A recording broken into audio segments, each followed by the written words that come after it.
আবারও আজ আমি চলে এসেছি রুই মাছের একটা নতুন রেসিপি নিয়ে। এখানে আমি 4 পিস রুই নিয়ে নিয়েছি, আর তাতে সামান্য একটু লবণ, স্বাদ মতো লবণ, আর সামান্য একটু হলুদ দিয়ে আর অল্প একটু লেবুর রস দিয়ে এটাকে আমি ভালো করে মাখিয়ে কিছুক্ষণের জন্য রেখে দিচ্ছি। হলুদটা আমি একেবারে সামান্য দিয়েছি, একেবারে না দেওয়ার মতো করেই। কড়াইয়ে আমি তেল বসিয়ে দিয়েছি, আর মাছটা আমি খুব অল্প করে, মানে জাস্ট একটু তেলে দিয়ে আর তুলে নেওয়া। মাছটা সামান্য অল্প একটু ভেজে তুলে নেব, তাই এখানে বেশি তেলও আমি দিইনি। মাছটা আমি অল্প একটু ভেজে নিয়ে এসেছি। এখানে আমি রসুন লম্বা লম্বা করে একটু কেটে নিয়েছি, রসুনটা দিয়ে দিলাম।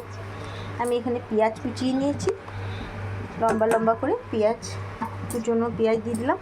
একটু ক্যাপসিকামটা আমি সামান্য একটু তেলে ভেজে নিয়েছিলাম, আর সামান্য একটু ধনে পাতা, আর দেব আমি এখানে এই যে আমার বাটা মশলা আছে, এই মশলাটা এর মধ্যে দিয়ে দেব একটু লেবুর রস, গুঁড়ো করে রাখা সর্ষে এর মধ্যে দিয়ে দিলাম, দই 1 চামচ মতো আমি দই দিয়েছি। এখানে আমি 1/2 চামচ মতো লবণ দিয়ে দিচ্ছি, কারণ ভাজা মাছে আমার লবণ দেওয়া আছে। আদা রসুন পেঁয়াজের পেস্ট দিয়ে দিয়েছি। এবার আমি একটু ধনে গুঁড়ো, অল্প একটু জিরের গুঁড়ো দিয়ে দিলাম, খুব সামান্য আমি হলুদ দেব, গোলমরিচের গুঁড়ো, অল্প একটু লঙ্কার গুঁড়ো, আর ব্যালেন্স করার জন্য অল্প একটু চিনি দিয়ে দিলাম, সর্ষের তেল, 3টে কাঁচা চেরা লঙ্কা। এবার আমি ভালো করে মেখে নেব। তবে আর একটু আমি কাঁচা সর্ষের তেল দেবো এর মধ্যে। সব একসাথে আমি ভালো করে মাখিয়ে নেব। আর আমি এটা আজকে বানাবো কলা পাতা দিয়ে। প্রত্যেক দিন একঘেয়েমি খাবার খেতে কারুরই ভালো লাগে না, তাই ভাবলাম আজ একটু অন্যভাবে বানাই। কারণ আমার বাড়িতে কলা গাছ হয়েছে, আর কলা পাতাগুলো বেশ বড় বড় হয়েছিল, আর ওগুলো আসতে যেতে মাথায় লাগছিল। তো ভাবলাম কলা পাতাগুলো তুলে ফেলি, আর তুললামই যখন, তখন কেন ফেলে দিই, একটা নতুন ধরনের রেসিপি কিছু বানিয়ে ফেলি। তাই দেখুন আমি কলা পাতা নিয়ে নিয়েছি। এখানে কলা পাতার মধ্যে আমি তেল দিয়ে দিয়েছি, তেলটা একটু গুলিয়ে দেবো। আমি এটার মধ্যে কাঁচা সর্ষের তেলও দিয়ে দিয়েছি। এবার আমি কলা পাতাটা কড়াইয়ের মধ্যে এইভাবে দিয়ে দেবো। কড়াইটা আমার গরম হয়ে গেছে, আর আমি মাছগুলো একটা একটা করে এইভাবে সাজিয়ে দেব। আমি আরেকটু ধনে পাতা, টাটকা ধনে পাতা একেবারে বাগান থেকে তুলে নিয়ে আসলাম, তো ধনে পাতা আমি দিয়ে দিচ্ছি। আর আমি আরেকটা জিনিস দেবো, সেটা হচ্ছে কয়েকটা কারি পাতা। সেটা আসলে আমার পছন্দ, আর খেতে ভালো লাগে, তাই আমি কারি পাতাটা দিলাম। আপনাদের ভালো না লাগলে আপনারা এটাকে স্কিপ করে দেবেন। ব্যাস, আমার সব দেওয়া হয়ে গেছে। আমি এবার এটাকে আরেকটা কলা পাতা দিয়ে উপর থেকে, তার আগে একটু তেল দিয়ে দিলাম।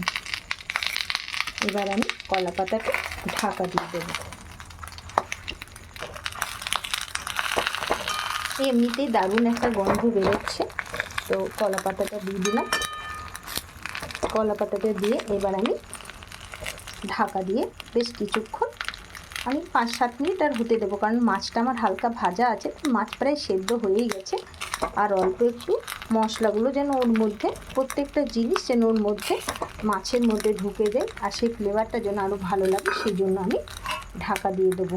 যদিও এই রেসিপিটা আমি নিজের ইচ্ছেতে, মানে নিজের মস্তিষ্ক থেকেই বের করেছি, জানি না আদৌ এরকম রেসিপি কেউ করেছে কি না। হয়তো এইভাবে অনেকেই করে, তবে একদম সেম টু সেম নাও হতে পারে। তো এবার আমি এখানে ঢাকা দিয়ে দিচ্ছি। আমার একটা পিঠা তো রেডি হয়ে গেছে, আরেকটা পিঠ উল্টানোর চেষ্টা করছি, জানি না উল্টাতে পারবো কি না। না উল্টানো এইভাবেই রেখে দেবো। কিন্তু দারুণ গন্ধ এত সুন্দর বেরোচ্ছে না, কি বলবো। যাক, খুব সাবধানতা দেখেই আমি আরেকটা পিঠ উল্টে দিয়েছি। দেখুন কি সুন্দর একটা পোড়া পোড়া হয়েছে। এই পিঠটাও আমি আরেকবার এই সাইডটাও ঠিক এইভাবেই আরেকটু করে নিলেই আমার রেডি হয়ে যাবে আজকের এই রুই মাছের রেসিপিটা। ওয়াও, দারুণ সুস্বাদু এই কলা পাতায় মোড়া এই রুই মাছের রেসিপিটা দেখুন দারুণ হয়েছে। চারদিকে তেল মশলা সব ছেড়ে দিয়েছে, দারুণ লাগছে কিন্তু। আর একটা বেশ পাতার যে একটা পোড়া পোড়া গন্ধ, সেটাও খুব সুন্দর লাগছে। আমি টুকটাকভাবে চেষ্টা করে যাচ্ছি নতুন নতুন রেসিপি আনার।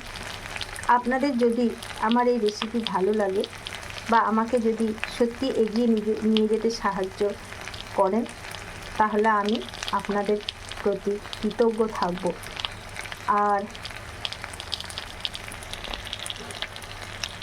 আপনাদের কাছে আমি কামনা করি যে আপনারা আমার চ্যানেলটাকে ফলো করে দিন, যাতে আমি এগিয়ে যেতে পারি। আমাকে মোটিভেট করতে সাহায্য করুন আপনারা। আমার চ্যানেলটা ভালো লাগলে প্লিজ সাবস্ক্রাইব করে দেবেন এবং আমাকে উৎসাহিত করবেন, যাতে আমি আবার নতুন নতুন রান্নার ভিডিও নিয়ে আসতে পারি। ধন্যবাদ।